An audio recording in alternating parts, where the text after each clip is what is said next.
भारतीय जनता पार्टीने जवळजवळ 165 जागांवरती उमेदवारी अर्ज दाखल केलेले आहेत। आज सर्वच ठिकाणी छाननीची प्रक्रिया चालू आहे आणि मला खात्री आहे की भारतीय जनता पार्टी आणि RPI असं आम्ही एकत्र जे अर्ज दिलेले आहेत हे सर्व अर्ज त्या ठिकाणी वैध होतील याची आम्ही दक्षता पण घेतली।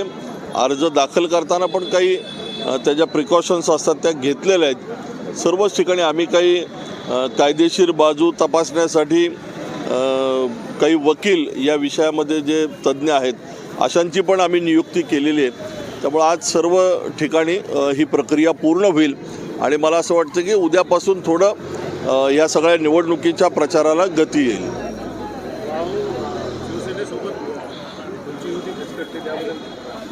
मुळात शिवसेना हा आमचा मित्रपक्ष आहे, नॅचरल आमची त्यांची युती आहे।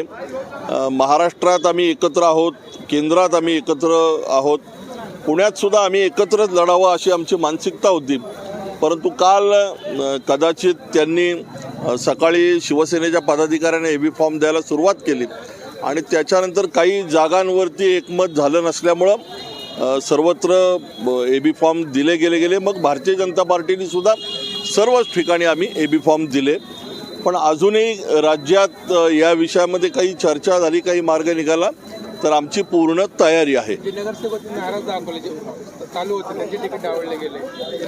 आता काही ठिकाणी बदल झालेले आहेत, काही ठिकाणी बदल करणं आवश्यक होतं। शेवटी पार्टी त्या ठिकाणचा योग्य तो निर्णय करत असतो, पण अशा भावनेतनं समजा ज्या कार्यकर्त्यांवरती अन्याय झाल्याची मानसिकता असेल, काही लोकांना डावललं गेलं अशी कार्यकर्त्यांची मानसिकता आहे, अशा सर्व कार्यकर्त्यांचा आम्ही विचार करू, त्यांच्या भेटी करू, त्यांच्या मनातील हे सर्व समजा या गोष्टी आहेत त्या काढण्याचा प्रयत्न करू आणि कार्यकर्ते जोमाने कामाला लागतील।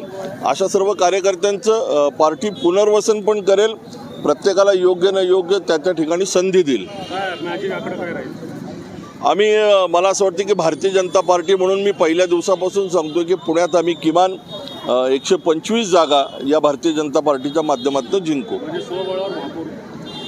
हा शेवटी असं आहे की आमची तयारी होती, आम्ही युतीला तयार होतो, भाजपा, सेना, RPI आम्ही एकत्र लढणार होतो, पण शेवटी सर्वच पक्षांमध्ये कार्यकर्त्यांचं प्रेशर असतं। प्रत्येकाला वाटतं की ही निवडणूक मी लढली पाहिजे, पण भाजपा निश्चित 125 जागा जिंकेल। पुण्याच्या विकासासाठी भारतीय जनता पार्टी हा एकमेव पर्याय असेल, कारण केंद्रात आणि राज्यात भाजपाचं सरकार आहे। आदरणीय पंतप्रधान मोदीजी असतील, राज्याचे मुख्यमंत्री आदरणीय देवेंद्रजी असतील, या दोन्ही सरकारच्या माध्यमातून मोठ्या प्रमाणात पुण्यासाठी बजेट आणलं जाईल। मग पुण्यातला वाहतुकीचा प्रश्न असेल, पुण्यातले रस्ते असतील, ब्रिजेस असतील, नदी सुधार प्रकल्प असेल, मेट्रो असेल, वेगवेगळे विषय जे पुण्यामधले जे सुरू झालेले आहेत आणि काही प्रलंबित आहेत हे पुढच्या काळामध्ये आम्ही पूर्णत्वास नेऊ। निश्चित मला असं वाटतं की राज्याचे मुख्यमंत्री आदरणीय देवेंद्रजी असतील, राज्यातले काही मंत्री असतील, काही केंद्रातले आमचे प्रमुख मंडळी असतील, हे या प्रचाराच्या रणधुमाळीमध्ये पुण्यात येतील, काही सभा होतील, मेळावे होतील, अशा सर्व पद्धतीने आम्ही याचा प्रचाराचा कार्यक्रम करू।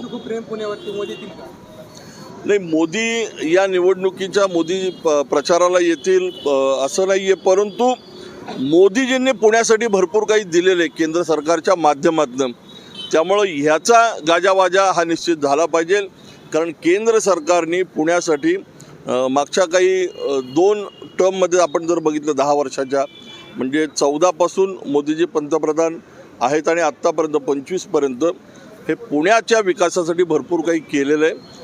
त्यामुळं ह्याचा लेखाजोखा घेऊन आम्ही जनतेपर्यंत पोहोचू।